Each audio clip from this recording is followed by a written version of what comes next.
The Candlemaker's Daughter. A medieval horror short story by A.M. Blackmere. No one, in their right mind, renders tallow at midnight, but Marit's father had never claimed saintliness, and Marit herself had not slept well since the first plague cart rattled down the street. Tonight, the fat in the big copper kettle swelled and shuddered as if remembering its former life. The heat coaxed out a stench that was equal parts butcher's bin and candlelit sanctuary. Marit, arm aching from the paddle, watched the slow spiral of scum lap the rim. Her right eye watered from the smoke. She blinked it clear and scraped down the kettle, careful to keep the fire even. The trick was in the rendering, never too hot, never too cold, or the batch would go sour and seep. She could almost hear her father's voice, guttering and low. You see how it goes milky? That's the marrow greed.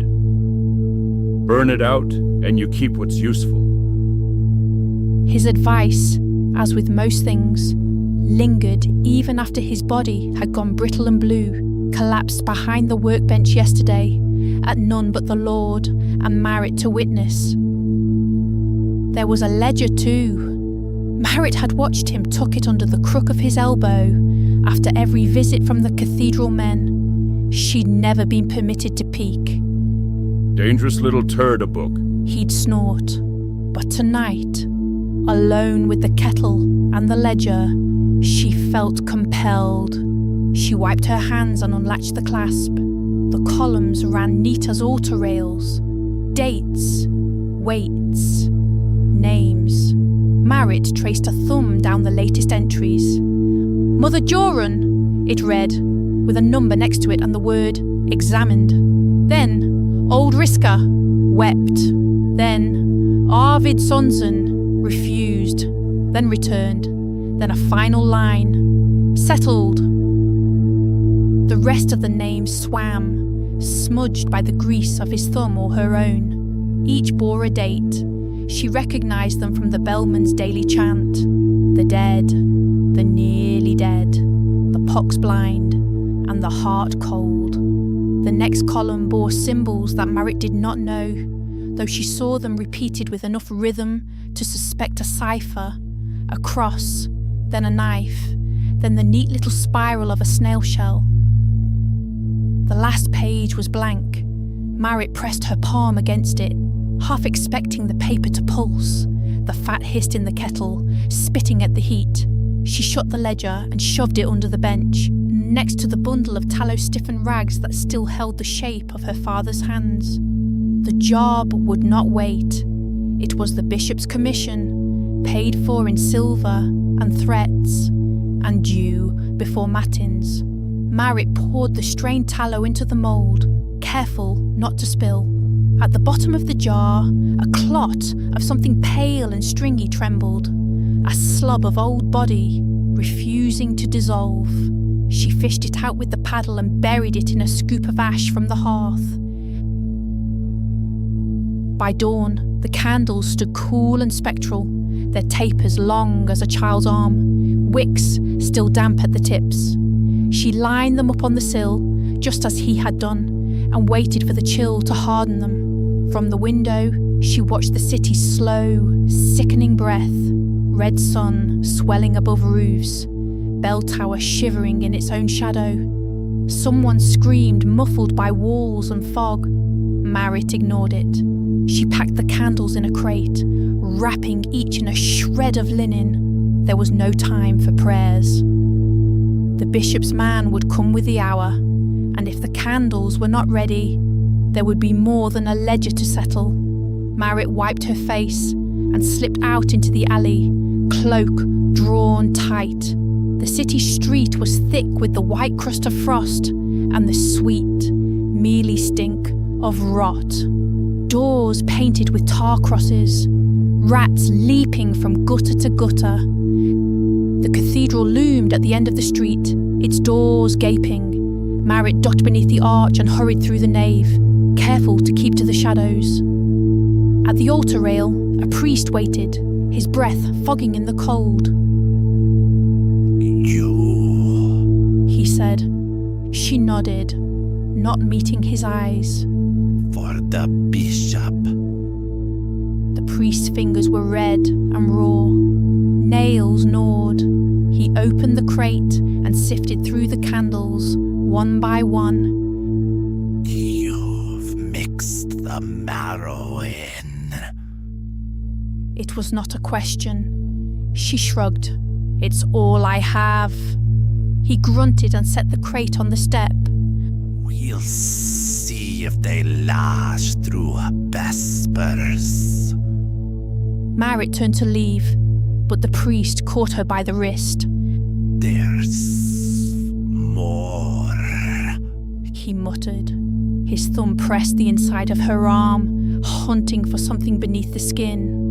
A name got left off.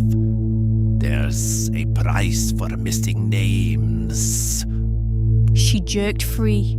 That's all of them. The priest looked at her. One pale brow lifted. No, He said. not all. Then he turned, cradling the crate like a sick child, and shuffled into the side chapel where votives flickered in stagnant air. Marit followed at a distance, kept to the shadows of the ambulatory. The cold inside the cathedral was crueler than the street, gone brittle in the high stone vaults. She pressed a hand to her belly, felt the churn of hunger. It was not the priest's business what she put in the tallow. Besides, didn't the book say every body was dust and every soul a wick? She doubted the bishop would care, so long as the candles burned. At the lady's altar, the priest set out the first taper.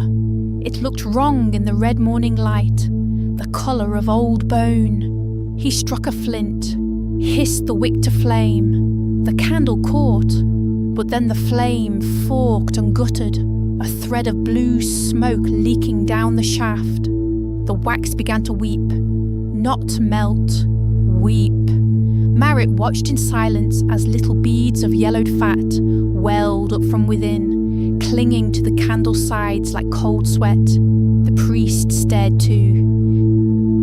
The air smelled foul, like marrow boiled wrong, like something inside out. For a moment, Marit thought the priest would drop the candle and flee, but instead he cupped his hand around the flame, coaxed it upright. The wax thickened, then sloughed, revealing a seam at the heart of the taper, a thin pink filament running dead centre. Marit's breath hitched. He'd noticed it too. Another moment, and the priest pinched the wick and the candle snuffed, splitting clean down the length. The priest dug his thumb inside until he drew out a single hair, long and red-brown. Her hair. She remembered the bundle of rags, the slub of tissue in the kettle. Her father had always told her, waste not, want not, and she had learned not to look too close at what went in the pot. But now her scalp tingled, and the priest's eyes were on her. You put yourself in the candles. His voice, suddenly low. She drew herself up, lied with her teeth. It was in the fat, she said. I never saw. He smiled, a twisted thing. It's a grave crime, girl. Blood to blood. Marit's pulse hammered in her temples. She thought of the ledger, her father's scrawled marks, the tally of secrets and debts. The knowledge weighed on her tongue, and she tasted ash. I can make more, she said, stuttering. The priest twisted the hair around his finger, let it dangle. He'll want to see you again. Her knees ached. Then let me finish the order, she pleaded. The priest's tongue worked behind his teeth, greedy for words. Tomorrow, at dawn, Bishop's vestry. thrust the candle at her, the broken wick twitching like a worm, and turned away. Marit palmed the candle's halves, sticky with her own residue. The seam where the hair ran looked almost like a vein, pulsing faintly, as if something inside the wax was alive and waiting. She pressed the pieces together, but the seam would not seal. The next batch would need purer tallow, or a better lie. The cold hit harder as she stepped into the nave. Light knifed through the high glass, splintered into blue and yellow panes.